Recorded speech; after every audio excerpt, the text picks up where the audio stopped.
नमस्कार हीलालाल कर्ण जी। नमस्कार नमस्कार। नमस्कार। ऐसा है सर कि आ, हमारे जो ग्लोबल प्रेसिडेंट हैं GKC के, वो अभी लाइव में व्यस्त हैं, राजीव भैया आपके, हम सबके राजीव हाँ हाँ सर। हाँ हाँ हाँ तो हाँ। वो लाइव में हैं और वो हमने तय किया था कि हम 6 बजे से उनके साथ बात करेंगे।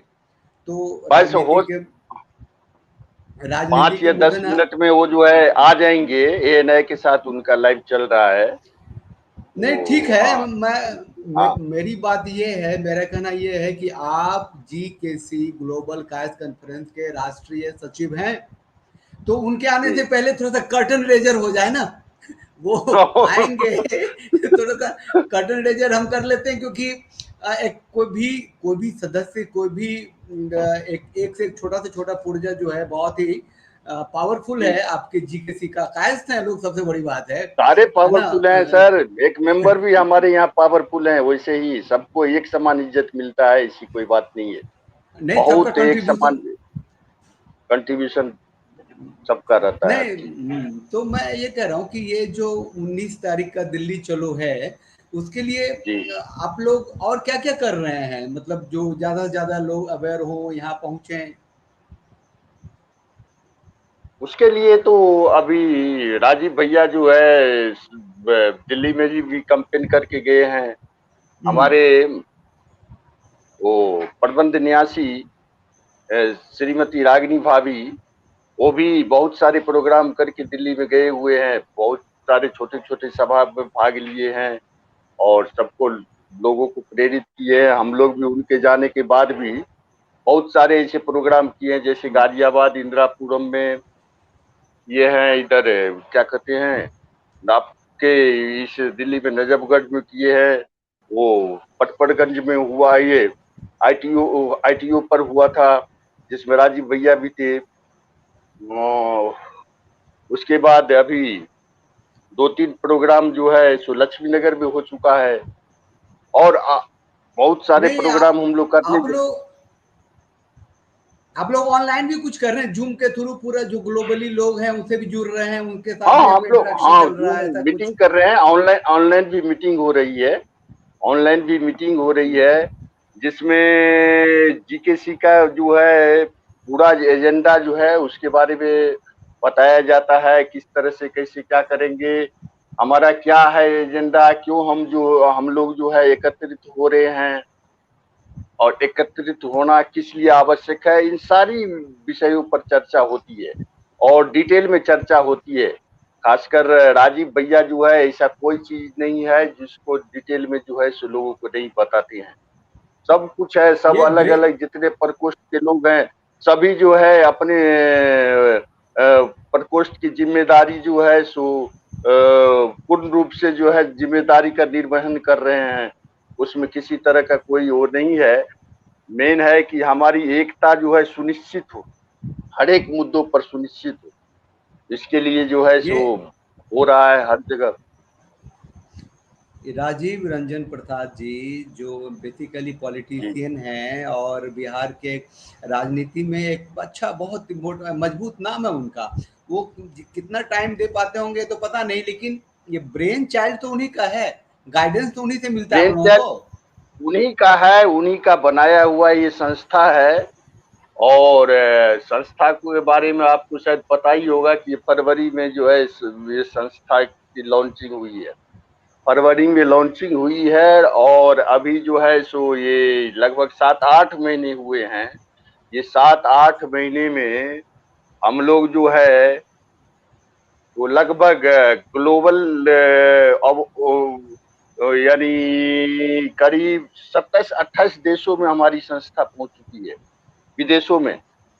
और देश की बात करें तो प्रायः भारत का कोई भी राज्य ऐसा नहीं है जो अछूता है। हर जगह संस्था जो है किसी न किसी रूप में जो है खड़ी हो गई है। और सारे जो लोग जुड़ रहे हैं वो दिल से जुड़ रहे हैं। दिल से जुड़ने का मतलब है तन मन धन। तन मन धन से जुड़ रहे हैं। मैं अपनी बात कहता हूं कि मैं इस संस्था से कैसे जुड़ा।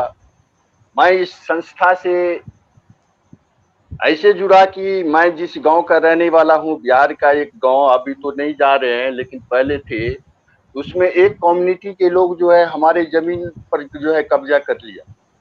हमारे जमीन बांसडी पर कब्जा कर लिया। और जब वो पंचायत का समय आता था तो सारे उनके कम्युनिटी के लोग एक हो जाते थे। हम लोग अल्पसंख्यक की तरह थे, 5-6 घर, और हम लोगों को दबा दिया जाता था। और कब्जा करने के बाद भी जो है सो वो लोग जो है सो दूसरे तरह के बिहेव करते थे। हम उसी दिन जो है वो एक वो लिए, शपथ लिए अपने मन में कि नहीं, आगे होकर जो हम भी अपने कम्युनिटी के लिए, जैसे उन लोगों में एकता है वैसे हम भी अपनी कम्युनिटी के लिए कुछ करेंगे और करने की कोशिश करेंगे। उसी संदर्भ में हमने भी, इससे पहले भी कोई दूसरे और सब संस्था था, मैं नाम नहीं लेना चाहता हूँ, उन एक दो संस्थाओं से जुड़ा, लेकिन उसमें मैंने देखा कि जो इसका मकसद है उससे वो लोग भटक रहे थे, अपने नाम के लिए कुछ कर लिए, उस सब के लिए कर रहे थे। लास्ट में जो देखे कि आदरणीय राजीव रंजन प्रसाद भैया जी ये जो बनाए हैं, इससे पहले वो अखिल भारतीय कायस्थ महासभा में थे, तो उसमें भी कुछ कारण से कुछ लोग जो है मनमानी करने लगे और जिस तरह से होना नहीं चाहिए नहीं हो नहीं, पाया। खैर वो उस इतिहास में जाएंगे बाद में हीरालाल जी, लेकिन हाँ मुद्दे हाँ की हाँ बात ये है कि ये जो कायस्थ शब्द है, इसका जो एक नैरेटिव है कि ये लोग पढ़ने लिखने वाला है, कलम चलाने वाला है, और इसीलिए डरपोक है, और इसीलिए उसको दबाया जा सकता है। इसको संगठन बना के ताकत हासिल की जा सकती है, ये बड़ी बात है।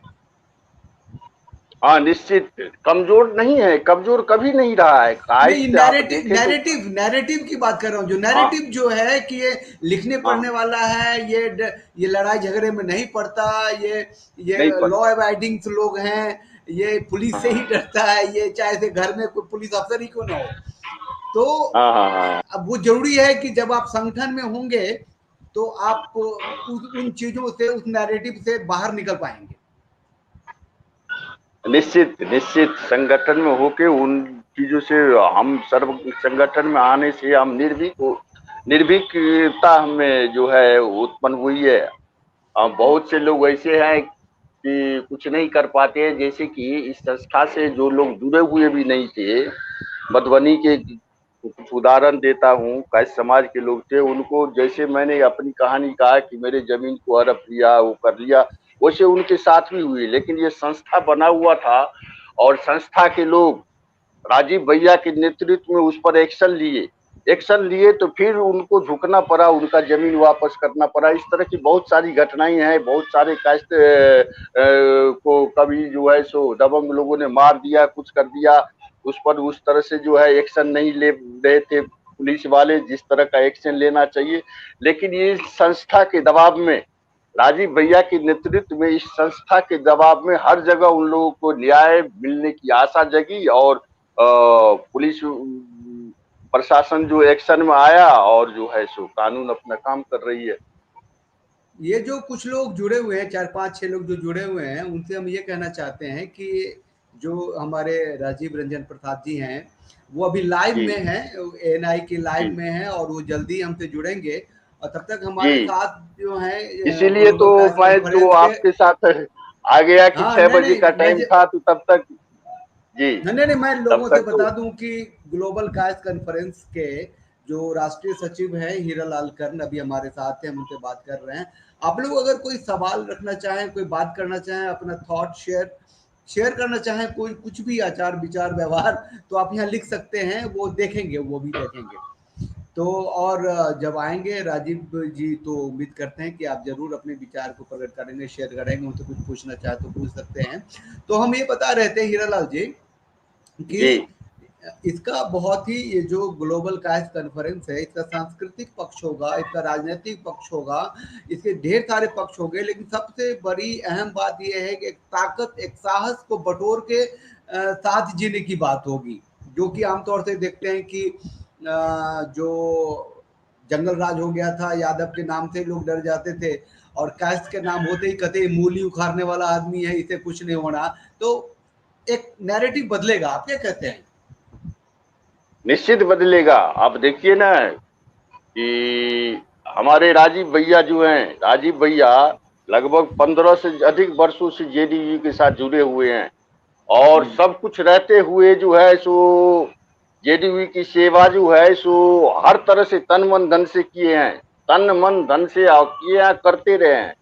फिर भी जो है माने इनके जैसे अनुभवी यदि कोई दूसरे कम्युनिटी का होता वो आज कहां से कहां पहुंच हुए। राजीव भैया में किस चीज की कमी है? किसी चीज की कमी मैं नहीं देखता हूं कि वो जो मिनिस्टर नहीं हुए। तो मैं आपको उदाहरण देता हूं कि योगी जी यूपी से के जो चीफ मिनिस्टर हैं वो कुछ नहीं थे, एक एमपी थे और उनको जो है चीफ मिनिस्टर बना दिया गया। चीफ मिनिस्टर बना दिया तो किस तरह से प्रशासन को चला रहे हैं, राज्य को चला रहे हैं, देख ही रहे हैं। उसी तरह का हर गुण सबको साथ लेकर सबको साथ चलने वाले नेता में से हमारे राजीव रंजन भैया भी हैं। आने वाले समय में मैं उम्मीद करता हूं कि जेडीयू को भी सद्बुद्धि दे, उनको बहुत जल्दी जो है उनके काबिलियत के अनुसार जो है उनको जो है पार्टी में जब जगह मिली है उनके का इससे भी ज्यादा काबिल नेता वो हैं। तो उनको जो है नहीं जिस नहीं तरह के काबिल हैं राजीव उस सर तरह से के पोस्ट। जी जी राजीव जी की बात करेंगे, लेकिन हमारा कास्ट एज ए होल की बात है। जो ये जी जो जी जी चित्रांश हैं, ये जो 12 के 12 लोग हैं और सबके सब लिखने पढ़ने वाले हैं, और अब जी जब दुनिया बदली है, संस्कार बदले हैं लोगों के, आचार विचार व्यवहार बदला है, अब बिजनेस में आ रहे हैं, अब तो कुछ खेती भी कर रहे हैं, खेती में भी आ गए। राजीव सर आ गए। चलिए धन्यवाद। नमस्कार। भैया आ गए, भैया से लीजिए। भैया नहीं आए हुए थे तो प्रणाम सर। लोग समय के नमस्कार लिए अमित जी। नमस्कार हीरा लाल सर, आप बने रहना चाहेंगे या आपको नमस्कार करूं? नहीं, भैया को भैया का लाइव है इसलिए तो भैया टाइम पर नहीं आए थे, इसीलिए मैं तो आ गया था। तो आपका बहुत बहुत मैं धन्यवाद, आपका बहुत बहुत धन्यवाद हीरा लाल जी, आप धन्यवाद जुड़े हीरालाल जी। और हमारे समय का सदुपयोग हुआ। Thank you sir. नमस्कार नमस्कार। सर, आप जरूरी बहुत ही ज़्यादा व्यस्त रहे हैं और ये ग्लोबल कास्ट कॉन्फ्रेंस के संदर्भ में हम मिल रहे हैं आपसे, पहली बार मिल रहे हैं, लेकिन आपके प्रशंसक हम बहुत अरसे से हैं। मेरा बहुत ये बहुत धन्यवाद पहला आपका। सवाल शुरू करते हैं और हम कोई वक्त नहीं खर्च करते हैं। देखिए राजीव सर, जो आपका आइडियोलॉजी है, जो आपका अचीवमेंट है, जहाँ पर आप हैं उसमें आपका संघर्ष है, आपकी मेहनत है, उसमें आपका कास्ट होना भी कहीं कभी मतलब किसी जगह पे कंट्रीब्यूट करता है? देखिए, मुझे गर्व है कि मैं कायस्थ कुल में जन्म मैंने लिया और निसंदेह जो हमारी विरासत है, जो हमारी परंपराएं हैं, जो हमारा स्वर्णिम इतिहास है, न केवल मुझे, आपको, हम सबको जिस कुल में हमारा जन्म हुआ है उस पर अभिमान होना चाहिए, उस पर गर्व होना चाहिए। कभी कुल में होने का लाभ, कभी नुकसान, इस नजरिए से मैंने नहीं देखा। मुझे गर्व है कि 5000 वर्षों का जो ये भारत का इतिहास है, जो सांस्कृतिक संबंध, राजनीतिक चेतना, आध्यात्मिक तौर पर लोगों को जागरूक बनाना, जिस तरह से हमारे समाज के पुरखों ने ये कार्य किया है, इससे न केवल कायस्थ कुल बल्कि इस देश का नाम पूरी दुनिया में मशहूर हुआ। पूरे देश को दुनिया ने सराहा। भारत कहीं ना कहीं विश्व में अगर सम्मानित है तो हमारे पुरखों का योगदान कभी भी उसमें नकारा नहीं जा सकता है, वो अविस्मरणीय है। नहीं, हमारा सवाल ये है कि वो चाहे हम दयानंद सरस्वती से बात करें, विवेकानंद की बात करें, अपने जयप्रकाश नारायण तक की बात कर लें, वो नैरेटिव, वो एज ए इंडियन सिटीजन की नैरेटिव है। वो कास्ट भी थे, ऐसा नैरेटिव पहले नहीं था जिसे बनाने की जरूरत है। आप ऐसा महसूस करते हैं? देखिए, ये नैरेटिव उस दौर में भी था, इसको समझने की जरूरत है। इंडियन नेशनल कांग्रेस के पहले ऑल इंडिया कांग्रेस कॉन्फ्रेंस बनी। हिंदुस्तान की आजादी में ऑल इंडिया कांग्रेस कॉन्फ्रेंस की भूमिका बेहद महत्वपूर्ण है। और एक घटना जिसका मैं जिक्र करना चाहूंगा, 19 दिसंबर 1915, आज से 106 वर्ष पहले लाहौर सेशन हुआ था। ऑल इंडिया कांग्रेस कॉन्फ्रेंस ने राजनीति में हिस्सेदारी का प्रस्ताव पारित किया। और आप 1915 के बाद हिंदुस्तान की आजादी के संग्राम में पहली कतार में आने वाले राष्ट्र नायकों की कतार आप देखें। जिस तरह से, चाहे वो क्रांतिकारियों का स्वर्णिम इतिहास हो या इंडियन नेशनल कांग्रेस की पहली कतार के राजनेता हो, हमारे परिवार के सदस्यों ने बढ़ चढ़ करके हिंदुस्तान की आजादी की लड़ाई लड़ी। इसलिए ये उस दौर में इसका स्वरूप थोड़ा आज बदल गया। ये उस समय भी जब कायस ऑल इंडिया कायस कॉन्फ्रेंस की स्थापना का कोई औचित्य तो रहा होगा, कोई उद्देश्य रहा होगा। आजादी के पहले कायस पाठशाला का जन्म हुआ और कायस पाठशाला के जरिए सैकड़ों इंस्टीट्यूशंस खड़े हुए। तो कहीं ना कहीं कायस शब्द जो है वो पहले भी बेहद अहम रहा है और हम अपने आइडेंटिटी को लेकर के पहले भी सजग रहे। लेकिन कालांतर में हम आत्म समाज से कटते गए और कई लेखक हमारे बारे में सुनियोजित तरीके से प्रचारित किए जा रहे। संख्या बल को लेकर राजनीतिक तौर पर बहुत चैतन्य नहीं होने की अफवाहें फैली। कई ऐसे प्रश्न खड़े किए गए जिससे ये साबित करने की कोशिश की गई कि एक दल विशेष या विचारधारा को लेकर हमारा जुड़ाव इस कदर है कि हम वोट व्यवस्था में किसी एक तरफ देते हैं, दूसरी तरफ की चिंता नहीं करते हैं। जो उसके दुष्परिणाम हैं, उसके आप देख सकते हैं, उसके दुष्परिणाम इस तरह से हुए कि पिछले 2.5-3 दशक में जो देश को पहला राष्ट्रपति, दूसरा प्रधानमंत्री, देश के अनेक राज्यों में मुख्यमंत्री, विधान परिषद विधानसभा के अध्यक्ष एवं सभापति, केंद्रीय मंत्रिपरिषद के अनेक महत्वपूर्ण मंत्रिपरिषद के सदस्य, साथ साथ संवैधानिक पदों पर अनेक राज्यों में महामहिम राज्यपाल और इसके अतिरिक्त आयोगों से लेकर जो बड़े प्रशासनिक पद थे, बार, जुडिशियरी, इन सभी जगहों पर हमारा प्रभुत्व था और उसमें निरंतर गिरावट आती चली गई।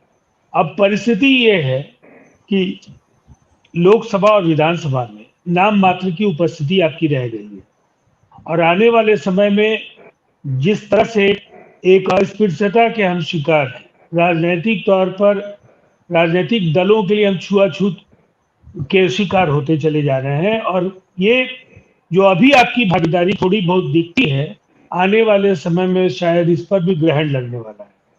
तो अभी नहीं तो कभी नहीं की स्थिति मैं मानता हूं। और इसीलिए कायस्थ आंदोलन के जो मेरे जीवन के 2.5 दशक है, इसमें मैंने महसूस किया कि एक ऐसे अम्ब्रेला ऑर्गेनाइजेशन को बनाया जाना चाहिए जिसके क्षेत्राधिकार में पूरी दुनिया के कायस्थ खुद को महसूस कर सके, सुरक्षित महसूस कर सके, उनके रिप्रेजेंटेटिव ऑर्गेनाइजेशन के तौर पर एक संगठन बन सके जहां छोटे मोटे मतभेद हम दूर करके अन्य संगठनों को भी अपने साथ जोड़ सके। इस दिशा में शुरुआती जो रुझान थे उससे काफी हम लोगों को मदद मिली और अब ये एक व्यापक फैलाव के साथ दुनिया के 2.5 दर्जन देशों में और इस देश के लगभग 20 राज्यों में हमारी इकाइयां गठित हो गई। इसमें हिंदी भाषी राज्य भी है, अहिंदी भाषी राज्य भी। और मुझे लगता है ये सिलसिला रुकने वाला नहीं है, अभी नहीं तो कभी नहीं, इसलिए कि हम प्रशासन की गुणवत्ता, सत्ता की विश्वसनीयता और लोकतंत्र में जो नैतिकता का जिस तरीके से आज आवश्यक है कि लोकतांत्रिक मूल्यों का क्षरण अब नहीं हो, कायस्थों की व्यापक हिस्सेदारी समय की मांग है, ये देश के हित में भी है। तो इसीलिए राजीव, 19 दिसंबर का तारीख हम लोगों ने तय किया है। अच्छा, ये 19 दिसंबर राजीव सर, ये वही तारीख है जिस दिन पहली ऑर्गेनाइजेशन कैस्टो की बनी थी? जी, ये तारीख हम लोगों ने इसीलिए चुनी है कि उस समय हिस्सेदारी का जो प्रस्ताव था उसके सुखद परिणाम आप देख सकते हैं। ये 19 दिसंबर इतिहास गढ़ने के लिए ही एक बार फिर से दोहराने की ईमानदार कोशिश है। हम सत्ता में हिस्सेदारी, हम आर्थिक सशक्तिकरण और सामाजिक तौर पर हम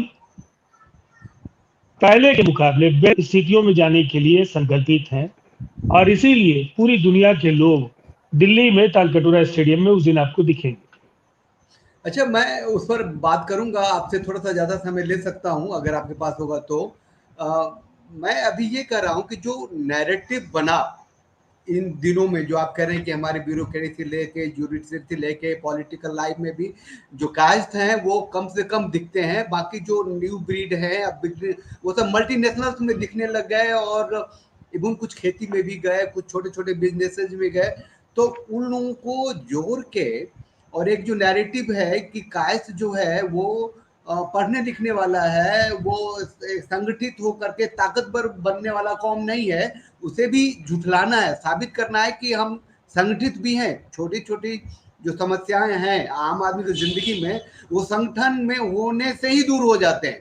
तो ये एक बहुत बड़ी बात है। आपको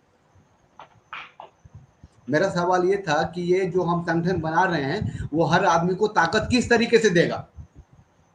देखिए, सबसे पहली बात तो यह है कि जो संख्या बल को लेकर के मिथक है, ये तोड़ना पहली चुनौती है। हम इस देश के 5 जो बड़े व्यापक जो सामाजिक समूह हैं, जो हिंदी या हिंदी भाषी राज्यों में सभी जगहों पर समान रूप से पाए जाते हैं, उनमें से एक है। इस देश में चाहे वो ब्राह्मण हो, क्षत्रिय हो, वैश्य हो, दलित हो और कायस्थ, ये 5 समूह हैं। चाहे आप दक्षिण में, हम जो कहते हैं कि अगर हम कन्याकुमारी से लेकर कश्मीर तक और अटक से लेकर कटक तक जो बातें कही जाती हैं, सही अर्थों में कायस्थ परिवार जो है वो इसको चरितार्थ करता है। और अब तो केवल हम ऑल इंडिया के कायस्थ नहीं हैं, हम तो दुनिया के तमाम मुल्कों में नीति निर्धारक हैं। हम वहाँ बड़े व्यवसायिक घरानों में, हम सत्ता के लिए प्रयासरत राजनीतिक दलों के लॉबिस्ट हैं। हम वातावरण बनाने का काम उन देशों में कर रहे हैं। हम वहाँ के स्थानीय प्रशासन के साथ कंधे से कंधे मिलाकर चल रहे हैं। तो ये एक विशाल समूह है और इस समूह को आप इस तरह से समझ सकते हैं कि बिहार या उत्तर प्रदेश, मध्य प्रदेश, राजस्थान, इन तमाम शहरी सीटों पर हम निर्णायक भूमिका में हैं, जहां हम जीत सकते हैं, जिता सकते हैं और अगर मन हम लोगों ने बना लिया तो हम किसी को भी हरा सकते हैं। ये लोकतंत्र की सबसे बड़ी ताकत है और इस ताकत को हमें समझना होगा कि अगर हमारी ये हैसियत है तो वो ट्रांसफर करना हमें सीखना होगा। हम अपनी खुशी, अपनी नाराजगी, अगर संगठन में हिस्सेदारी नहीं मिलती है, अगर हमें सरकार में हिस्सेदारी नहीं मिलती है, दलों में हिस्सेदारी नहीं मिलती है, तो हमें उसका प्रतिरोध करना होगा और जो हमें सम्मान नहीं देगा उनको सम्मानित करने की जिम्मेदारी हमारी भी नहीं है। हम उन्हें जरूर महसूस कराएंगे कि हमारे साथ अगर आपकी उदासीनता है, हमारे साथ बेरुखी है, हम अगर आपके दोहरे मानदंडों के शिकार हैं तो हम पलट कर आपको जवाब दे सकते हैं। इसीलिए 19 दिसंबर को दिल्ली चलो। दिल्ली चलो, अभी नहीं तो कभी नहीं। और ये नारा बेहद अहम है। 1943 5 अप्रैल को सिंगापुर में टाउन हॉल के सामने नेताजी सुभाष चंद्र बोस ने चलो दिल्ली कहा था, दिल्ली चलो कहा था। हम लोगों ने उस नारे में आंशिक बदलाव किया, दिल्ली चलो, चलो दिल्ली। और वो समय हिंदुस्तान की आजादी के लिए वो आह्वान था आपको याद होगा म्यांमार, रंगून, कोहिमा, इन जगहों पर ब्रिटिश आर्मी के छक्के छुड़ा दिए थे आईएनए के जवानों ने। आज परिस्थितियां बदल गई हैं, ये देश आजाद हो गया है, लेकिन हमारे लिए जो एक जड़ता है उससे आजादी हमें चाहिए। जो राजनीतिक तौर पर एक गुलाम मानसिकता है उससे हमें लड़ना है। हमें गरीबी से, अदा से, अभाव से हमें अपना वाजिब हक पाने के लिए लड़ना है। तो इसे दिल्ली चलो नारा आज भी उतना ही प्रासंगिक है। ये जो कुछ सवाल आ रहे हैं उससे वो भी पूछ लेंगे आपसे, स्क्रीन पे मैं दिखा रहा हूँ उनको। अभी मैं कुछ ये करना चाहूँ, ये जो 19 दिसंबर को हम लोग जो कुछ करने जा रहे हैं ग्लोबल कायस्थ कॉन्फ्रेंस का, इसको उसका इसकी जो शक्ल है, जैसा मैं सोच पा रहा हूँ, ये कुछ कायस्थ कार्निवल जैसी तो है, क्योंकि ये जो चित्रांश 12 हैं वो 12 के 12 आएंगे, और बाकी जितने भी कास्ट ऑर्गेनाइजेशन है, अगर आपके पास 1 मिनट समय हो तो मैं पढ़ूं। मैं इसीलिए इस प्रोग्राम में पढ़ना चाहता हूं कि एक तरह से उनका नाम इनरोल होगा और वो आमंत्रित भी होंगे। अभी मैंने देखा है गूगल पे बहुत ही ऑथेंटिक, जिनमें फ़ोन नंबर हैं, उनके एड्रेसेस हैं। राजस्थान कायस्थ महासभा है, कुलश्रेष्ठ सभा लखनऊ का है ना, महाकौशल कायस्थ परिषद है, बिहार प्रदेश कायस्थ युवा मंडल पटना में है, चित्रांश सभा लखनऊ में है, अखिल भारतीय कायस्थ मैरिज ब्यूरो भी है जो भोपाल में है, कर्नाटका कायस्थ महासभा है दक्षिण में, चित्रांत हितकारिणी सभा। ऐसे मैंने 60-70 तो मैंने लिखे हैं। तो क्या हम ऐसा उम्मीद करें कि इन सबों को हम आमंत्रित करेंगे, या वो ऑटोमेटिकली आमंत्रित हैं, या क्या तरीका है कि वो सहभागी बने, हमारे साथ जुड़े और ये जो ग्लोबल कायस्थ कॉन्फ्रेंस है उनके साथ और मजबूत हो? देखिए, मैंने पहले भी कहा, ये एक अम्ब्रेला ऑर्गेनाइजेशन है। कुछ लोग जो सीधे तौर पर इसके सदस्य हैं, कुछ ऑर्गेनाइजेशंस जिनको हम लोगों ने आह्वान किया है कि आप हमारे साथ अफिलिएट होइए, आपका वजूद कायम रहे, आपकी गतिविधियां चलती रहे, बड़े मुद्दों पर हम मिलकर काम करेंगे। और तीसरी तरफ हम जो दो इन सवालों के साथ नहीं है, उन्हें हम साझा मंच पर आमंत्रित कर रहे हैं। चुनाव के समय उम्मीदवारों की मदद करना, आपदा के समय किसी परिवार की मदद करना, अगर किसी निर्धन परिवार में किसी कन्या की शादी में कठिनाइयां आ रही है, बगैर किसी विभाजन के सभी संगठन साझा मंच पर उस परिवार की मदद के लिए तत्पर। तो ये एक अवसर है जहां सभी संगठनों का के साथ संपर्क भी हो रहा है और उन्हें आह्वान भी किया जा रहा है। ये कुछ संगठन है जिनका आपने जिक्र किया, इनके अलावा अनेक संगठन हैं। उन सभी संगठनों से, जी हाँ, उन सभी संगठनों से हमारे अलग अलग राज्य इकाइयों के जो पदाधिकारीगण हैं वो संपर्क में है। बहुतों के साथ मैं तौर पर संपर्क में हूँ और हम लोगों को उम्मीद है कि ऐसे अनेक संगठनों के लोग उस आयोजन में शामिल होंगे। 19 दिसंबर को राजीव सर, ये जो विचारों का आदान प्रदान है, जो एक साथ एकत्रित होंगे, क्या इसके अलावा कुछ कल्चरल, कुछ सांस्कृतिक छटा भी देखने को मिलेगी, जो जिसमें कायस्थ का जो एक बहुत बड़ा वर्ग है जो मीडिया में जुड़ा हुआ, आर्ट एंड कल्चर से जुड़ा हुआ है, क्या उन लोगों का प्रतिनिधित्व भी होगा उस दिन? देखिए, ये कार्यक्रम, इसको इस तरीके से देखिए, आपने जिस कार्निवल का नाम लिया है, हाँ, कायस्थ कार्निवल, विविध कायस्थ कार्निवल जो है वो इस देश में अलग अलग राज्यों में जो हमारे आंचलिक रीति रिवाज हैं, जो झांकियां हैं, उनके जरिए हम कायस्थ कार्निवल, जिसमें पूरा हिंदुस्तान आपको अपनी एक अलग छटा बिखेरते हुए वो दिखे। साथ ही साथ इसकी एक दिन पहले जो वर्किंग कमेटी है और उस रात के आयोजन में आपको अलग अलग राज्यों की तरफ से सांस्कृतिक प्रस्तुतियां भी, कार्यक्रम के दिन भी अनेक हिंदी अहिंदी भाषी राज्यों की जो संगठन करता है वो अपने अपने राज्य में, चाहे वो चंद्रसेनीय कायस्थ प्रभु महाराष्ट्र और गुजरात में है, जिस तरह से पश्चिम बंगाल में कायस्थों के अनेक संगठन हैं, इसी तरह से उड़ीसा से लेकर असम और दक्षिण भारत में जो मुदलियार का जो संगठन है, जिस तरह से तेलंगाना और उड़ीसा के बॉर्डर पर पटनायक्स वहाँ भी बड़े संख्या में है, कार्निक्स वहाँ भी बड़ी संख्या में है। तो इनके प्रतिनिधियों को भी आप देख पाएंगे और कुछ कुछ मिनटों तक उन्हें आप सुन भी पाएंगे। तो ये एक विशाल समूह आपको वहां दिखेगा और एक प्रतीकात्मक तौर पर पूरे हिंदुस्तान की भागीदारी आपको वहां दिखेगी। वो जो सवाल है युवाओं के लिए, ये जो ग्लोबल काज कॉन्फ्रेंसेस हैं जो उसे जुड़ रहे हैं उनके लिए क्या है, और ये पूछ रही है कल्पना जी कि युवाओं के लिए आपकी सलाह क्या है। तो ये सवाल बाद में लेंगे सर, पहले मैं खर्च हो लूँ आपके साथ। ये जो गुड वाइब्स के थ्रू, गुड प्लानिंग के थ्रू जो लोग कॉरपोरेट बन रहे हैं, बहुत बड़ा सेक्टर, एक योगा के थ्रू रामदेव बाबा ने पूरी दुनिया में जो कॉरपोरेट बना दिया। एक राष्ट्रीय स्वयंसेवक सामाजिक आंदोलन चेतना के लिए आई थी, आज उसके 1.5 लाख स्कूल्स हैं सिर्फ। क्या उस तरीके से ये ग्लोबल काज कॉन्फ्रेंस का विकास हो पाएगा या ऐसी कोई सोच है? निसंदेह देखिए, हम पहली जो प्राथमिकता हमारी है कि हम बैंक, कायस्था बैंक हम जरूर शुरू करेंगे। 5 वर्षों का रोड मैप आपको 19 दिसंबर को मिलेगा, उसमें कुछ बानगियां मैं आपको बता दूंगा। हमारी कोशिश है कि हम यूनिवर्सिटी रिसर्च इंस्टीट्यूशंस अपने विभूतियों और हमारा जो योगदान है उसको लेकर इतिहासकारों का जो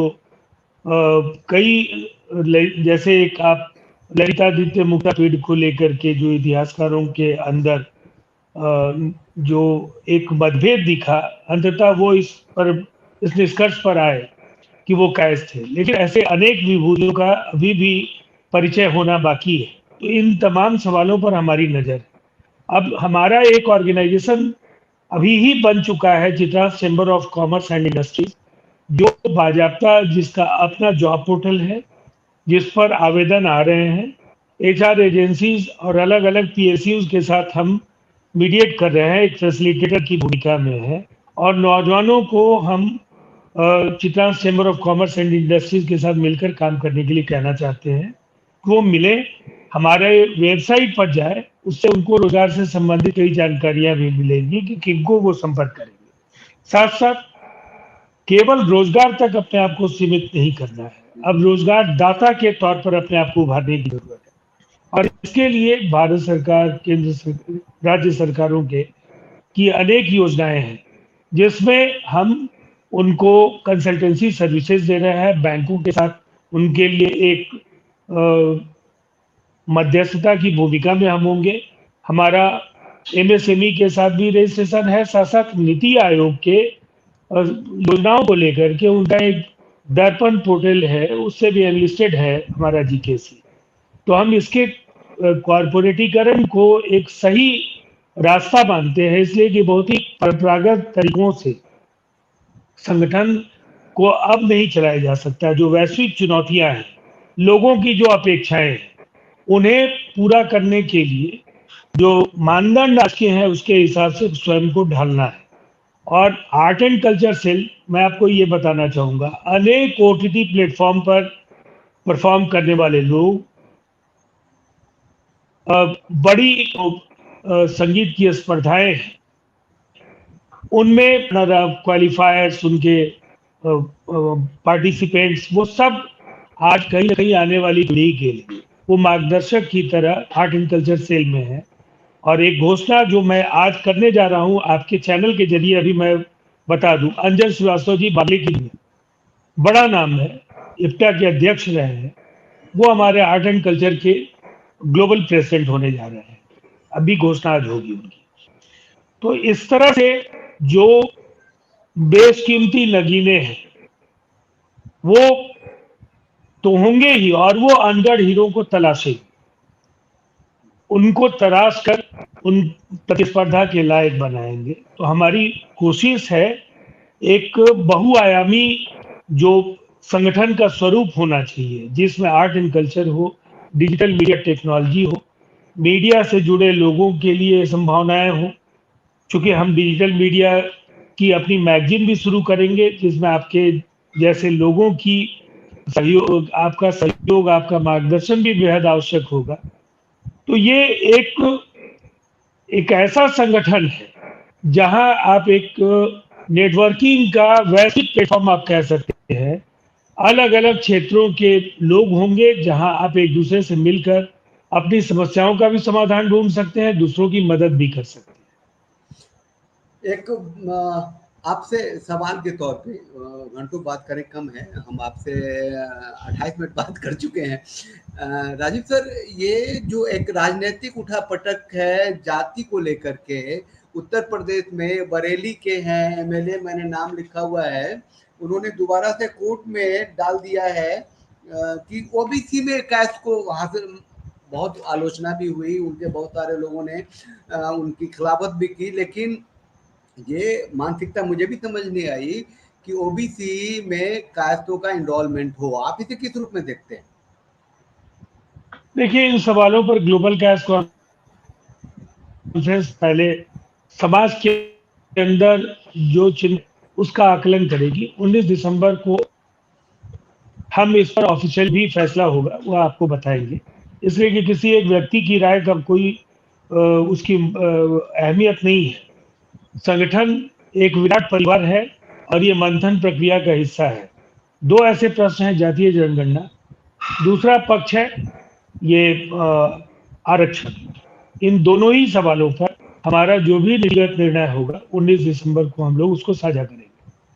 सबसे बड़ी बात यह है कि जो ग्लोबल कास्ट कॉन्फ्रेंस है वो ये कह रही है, उसका आइडियोलॉजी ये है कि रोजगार बड़ी बात नहीं है, रोजगार सृजन बड़ी बात है। उस दिशा में काम कर रहे हैं और ग्लोबली कर रहे हैं, और वो पूरे एक कास्ट परिवार को एक जो करीब कुछ सालों से, सदियों से जो लोगों का अपना पंजी प्रथा जैसी चीजें हैं, उन सबको एक करके एक मिलाने की जो बात चल रही है, दैट इज ग्रेट। और पॉलिटिकल एम्बिशन को हम हासिल कर सकते हैं थ्रू जनगणना, थ्रू संख्या, अपनी संख्या बल को दिखा के। और इस सब के लिए आज से पहले तक जितनी भी संस्थाएं थी वो बहुत ही लिमिटेड थी, और ये ग्लोबल हो गया है। इसके लिए आपको, आपके ब्रेन चाइल्ड को जो बहुत ही जल्दी जवान हुआ है, इसी साल पैदा हुआ, इसी साल वो ग्लोबली रन कर गया है, और 19 दिसंबर को उसका आउटपुट दिखेगा। अब आप बता दीजिए, युवाओं से आप क्या चाहते हैं? पहला सवाल, युवाओं के लिए क्या सलाह है? दूसरा सवाल और तीसरा सवाल, जो आपके जो लोग हैं जो जुड़े हुए हैं ग्लोबल कास्ट कॉन्फ्रेंस से, जो पदाधिकारी हैं, उनसे आपको क्या उम्मीदें हैं? देखिए, हमारे पास एक श्रेष्ठ पेशेवरों की टीम है, उत्साही कार्यकर्ताओं की एक पूरी जमात है। अलग अलग क्षेत्रों के विशेषज्ञ काम कर रहे हैं। युवाओं को हमारे साथ जुड़ना चाहिए और हमारा मार्गदर्शन तो उनको मिलेगा ही। उनके अंदर जो संचित ऊर्जा है उससे संगठन को भी उसका लाभ मिलेगा। हम सबसे पहले युवाओं को ये जरूर कहना चाहेंगे कि आइडेंटिटी दुनिया की सबसे बड़ी सच्चाई है। अपने परिचय से आप दूर मत जाइए। आपका जो गौरवशाली अतीत है वो वर्तमान के कोहरे को बेध कर आपके लिए कहीं ना कहीं जो स्वर्णिम भविष्य है उसका रास्ता भी गढ़ेगा। इसीलिए चाहे वो आध्यात्मिक जगत के चमकते सितारे हों, राजनीति, प्रशासन, न्यायपालिका, पत्रकारिता, ये तमाम ऐसे क्षेत्र हैं, फिल्म, लोक कलाएं, इन सभी क्षेत्रों में हमने विजय पताकाएं फहराई है। हम सर्वश्रेष्ठ हैं और हम ब्रह्मा के काया से उत्पन्न हुए हैं। हम हिंदू धर्म के 4 वर्णों में नहीं हैं, तो कुछ तो अति विशिष्ट हम हैं, तभी तो ब्रह्मा की काया से हम हुए। इसीलिए हम कायस्थ हैं, ये गौरव जरूर हमारे अंदर होना चाहिए। और इस गौरव से अभिभूत होकर जब आप चुनौतियों का सामना करेंगे तो भगवान चित्रगुप्त की असीम कृपा भी आपके साथ होगी। हम जब तक 19 दिसंबर आता है तब तक जो जो वुमेन पावर हैं, जो महिला शक्ति हैं, ग्लोबल कास्ट कॉन्फ्रेंस के जो युवा शक्ति हैं, जो बड़े पदाधिकारी हैं, उन सबसे बात करते रहेंगे, कोशिश करेंगे सब जुड़ते रहें और तब तक बातें, इंफॉर्मेशन पहुंचती रहे। और वो जो भी ग्लोबल कास्ट कॉन्फ्रेंस के लोग हैं, वो जो ये जहां हमें बात करते हुए देख रहे हैं, वो सब्सक्राइब करेंगे तो उन्हें नोटिफिकेशन भी मिलेगा। राजीव सर, राजनीति में हैं आप, इतने व्यस्त हैं, उसके बाद भी आपने एक ऐसा ऑर्गेनाइजेशन खड़ा कर दिया है जिससे बहुत सारी उम्मीदें हैं, और उम्मीद को पूरा करने की जिम्मेदारी हम सबकी है। आपके साथ, आपके गाइडेंस में आप जुड़े, इसके लिए आपका बहुत बहुत धन्यवाद। और हम आपको फिर बुलाएंगे। आपका भी बहुत बहुत धन्यवाद अनूप जी, बहुत बहुत धन्यवाद। Thank you sir, Rajiv sir.